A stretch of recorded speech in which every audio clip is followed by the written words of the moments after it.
Ceci, chers téléspectateurs, sera peut-être l'unique fois de votre vie où vous aurez l'occasion d'entendre une information non censurée. Ce que j'ai à vous dire est très important. J'ai dû tuer beaucoup de monde et je serai moi-même tué pour vous transmettre ce message. J'ai dû prendre la décision de faire passer votre intérêt avant ma propre vie. Je le fais d'abord pour vous. Pour que vous vous réveilliez et que vous changiez. Mais avant de vous dire ce que j'attends de vous, je vais vous donner les faits. Et ce sont vraiment les faits.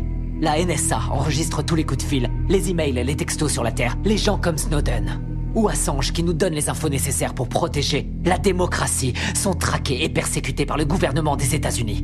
Ce gouvernement a été fondé par les riches. Il aime maintenir le peuple dans le noir, dans l'ignorance, à un niveau intellectuel infantile. Il s'assure que le peuple est occupé à faire de l'argent pour survivre, qu'il s'occupe de sa famille, de sa maison, de son jardin, et ils veulent faire croire aux gens qu'ils sont libres, qu'ils ont le choix de faire ce qu'ils veulent. Mais ils ne peuvent pas.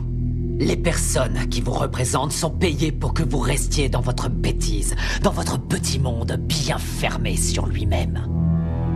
Comment se fait-il qu'il n'y ait pas de législation sur les armes à feu alors qu'il y a un massacre tous les mois? Aux États-Unis, il y a 11 000 morts par arme à feu tous les ans. En Angleterre, seulement 300. Pourquoi? Parce qu'en Angleterre, ils n'ont pas d'armes. Les gens ne possèdent pas d'armes. Point à la ligne. Ce que j'ai fait par le passé et ce que je suis en train de faire n'est qu'une conséquence de l'absence de législation. On ne vérifie même pas les antécédents des clients pour savoir s'ils ont un passé criminel. Simplement parce que 50% des sénateurs sont payés par les marchands d'armes. Alors réveillez-vous. L'assurance maladie. Elle bénéficierait à 90% de la population américaine. Pour faire simple, tous les pays développés l'ont déjà. Et presque 50% des Américains sont contre. Parce que le lavage de cerveau médiatique fonctionne à merveille. La guerre en Irak était criminelle. Bush, Cheney et Rumsfeld ont menti aux Nations Unies et au reste du monde. Saddam n'avait pas d'armes de destruction massive et n'avait rien à voir avec Al-Qaïda. Nous savons que nos amis saoudiens ont financé les attaques du 11 septembre. Mais à cause de leur pétrole, nous ne faisons rien contre eux. À la place, nous avons envoyé nos soldats se faire tuer dans des pays qui n'ont rien à voir avec le terrorisme intérieur. Pourquoi Obama n'a pas fait juger le gouvernement Bush? Bush a coûté des centaines de milliards aux contribuables et a commis des crimes de guerre. Pourquoi Obama n'a-t-il entrepris aucune action en justice? Parce qu'ils sont tous les deux membres du même club. Il y a eu plus d'immigrés renvoyés sous son gouvernement que sous n'importe quelle autre présidence. Pourquoi n'a-t-il pas fermé Guantanamo, où des prisonniers sont enfermés sans avoir eu droit à aucun procès, sans aucune preuve depuis maintenant 13 ans? Il n'a pas mis son veto à l'approvisionnement des détenus dans le National Defense Authorization Act, ce qui en clair permet la détention infinie et sans procès, américains y compris. Nous avons une crise constitutionnelle aux États-Unis. Nous avons un État voyou, un État qui viole toutes les lois internationales, qui viole la Magna Carta, charte qui définit depuis 800 ans ce que nous appelons justice. Obama devrait être jugé pour ça et il devrait aller en prison. Les prisons, justement. Aux États-Unis, nous sommes 5% de la population mondiale et nous avons 25% de la population carcérale mondiale. Les gens vont en prison pour 10 grammes de cocaïne. La moitié des prisonniers est enfermée pour détention de drogue et la très grande majorité est noire. Pourquoi cette situation absurde reste inchangée? Je vais vous le dire. Parce que Washington reçoit de l'argent du lobby des prisons pour que ça bouge pas. Pourquoi les pop stars, les célébrités, les courtiers, tous les gens pleins de fric qui se gavent de coke et d'exta à longueur de journée vont jamais en prison? Parce que quand vous êtes plein aux as, vous êtes au-dessus des lois. Regardez Lincoln, le film de Spielberg, et vous croirez que la guerre civile a eu lieu pour libérer les esclaves. Comme quoi le milliardaire Spielberg vous rend encore plus bête. Et ils feront en sorte de projeter le film dans les écoles, de le diffuser à la télé en boucle pour toujours. Mais la vérité, c'est que toutes les guerres ont eu lieu pour le fric et que le petit peuple doit crever parce que les élites en ont décidé ainsi. Vous regardez la télé-réalité tous les jours pour tuer le temps et vous croyez que vous êtes à la page parce que vous regardez Anderson Cooper et d'autres coquilles vides sans la moindre opinion. L'apparence est sans importance, les marques sont sans importance, les drogues sont sans importance. Tout a été créé pour vous rendre idiot. La presse libre, la télé, les films hollywoodiens, l'école, l'université, la religion, tout ça c'est l'opium du peuple, comme dirait Karl Marx. Je vais vous ouvrir les yeux. Vous réveiller, vous changer. Je suis sûr que jusqu'à un certain point t'aurais voulu être un chantre de la vérité. Pas vrai? Avant que tu sois intéressé par le fric, par la télévision, je suis sûr que t'aurais voulu être un vrai journaliste. Je suis un vrai journaliste. Mais je crois aussi en l'ordre public et je crois en la Constitution. Ah, la Constitution est un mécanisme de contrôle pour les riches. L'ordre, c'est eux. Ils ont fait la Constitution pour protéger l'argent et les terres qu'ils ont volées. Les riches n'ont pas à craindre les lois et c'est partout dans le monde. Regarde les oligarques russes et les propriétaires allemands de l'industrie automobile, des chemins de fer, de l'industrie pharmaceutique. Ils ont tous utilisé le travail des esclaves sous Hitler. Pas vrai? Et les propriétaires de ces entreprises sont toujours les mêmes. La couronne britannique. Pas vrai. Et les nantis africains, eux, ils massacrent leur propre peuple. Ils empêchent leur pays de se développer.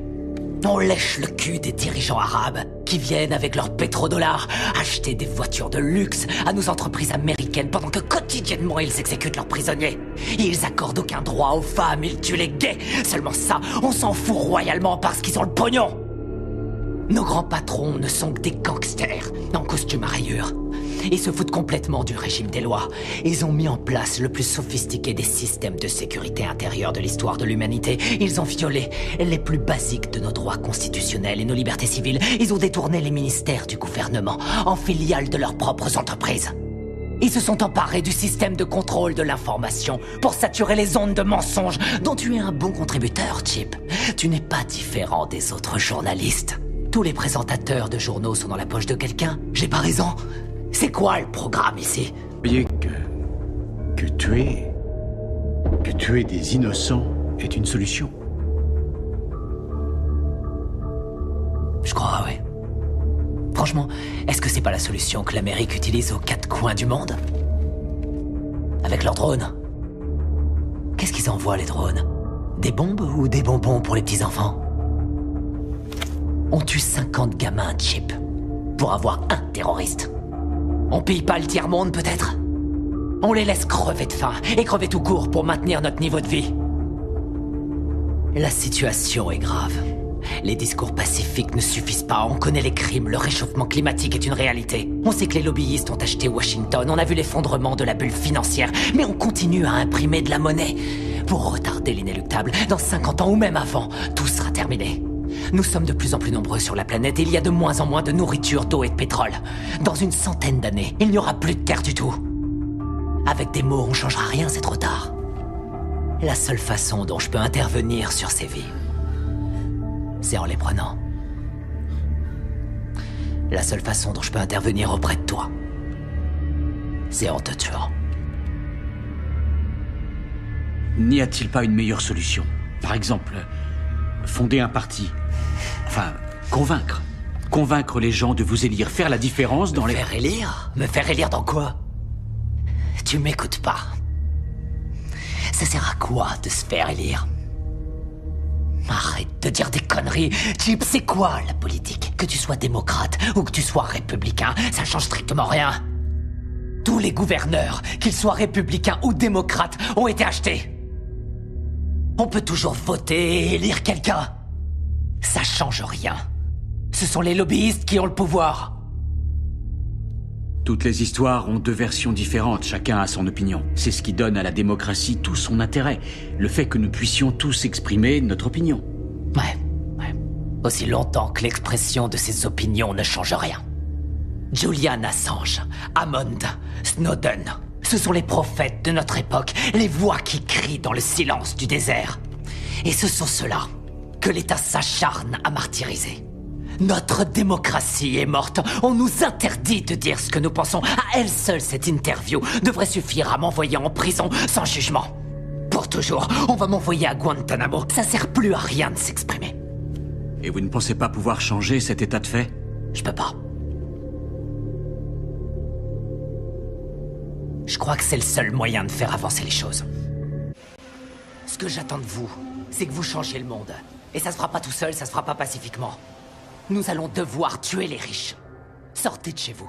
Prenez vos armes, allez faire sauter Washington, partez à la chasse aux milliardaires, aux patrons de banques, aux ordures, aux PDG, aux menteurs, aux gouverneurs, aux lobbyistes, aux sénateurs. Tout ça, c'est du pareil au même, il faut les pendre! Au premier arbre que vous trouverez, nous devons faire le ménage, tout rendre propre. Nous devons repartir du début. Il nous faut une nouvelle chance. Mais je peux pas le faire seul. J'ai besoin de votre aide. J'ai besoin de vous maintenant. je vous remercie par avance pour votre aide.